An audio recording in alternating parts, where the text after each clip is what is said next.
Ang talino naman ng anak mo, Mars, nag-i-English. Oo nga, pagkausap mo yan, mag-English ka ha. Narinig mo ba yung salita ng ating bagong kaklase? Oo nga, galing kasi yun Mindanao. Ano ba yung music taste mo? Parang kanta ng katutubo. Ang pangit na suot mo, parang badyaw. Ano ba yung salita mo? Pang Bisaya.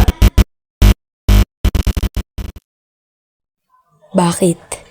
Bakit tila mas binibigyan ng halaga ang wikang banyaga kaysa sa ating sariling wikang ipinaglaban at siyang humabi sa ating pambansang tela?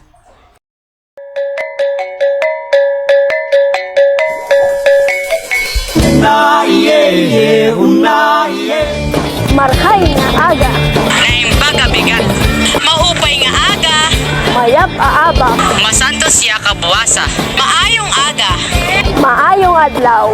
maayong kapipita, madayaw na buntag, at magandang araw sa inyong lahat.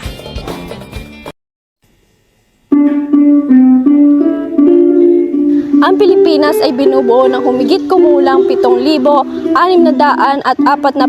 mga pulo. Bawat mamamayan ay naninirahan sa bawat sulok nito. Meron tayong iba't ibang dialekto at wikang katutubo. Kami naririto upang suriin, alamin at tanungin ang mga mag-aaral upang malaman kung gaano nga ba kalawak ang kanilang kaalaman sa katutubong wika. Narito ang isang espesyal na kabanata para sa katutubong wika. Tinanong namin ang ilan sa mga mag-aaral kung alam ba nila ang kahulugan ng mga katutubong salita na aming inihanda at ito ang naging kasagutan nila.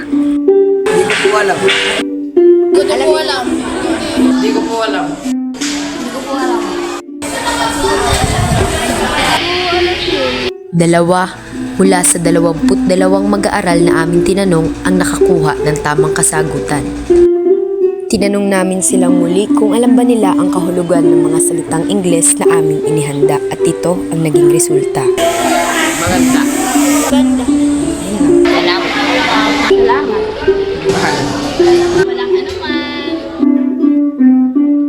Naku, hindi na mga katakataka ang mga naging resulta. Sa panahon ngayon, mas pamilyar na ang mga Pilipino sa wikang Ingles.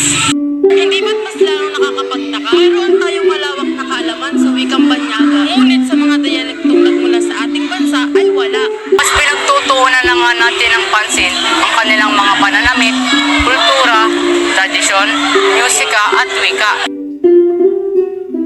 Kita naman sa ating pagsusuri na tila ba nalilimutan na ang kultura, wika at tradisyon ng ating mga katutubo sa paglipas ng panahon.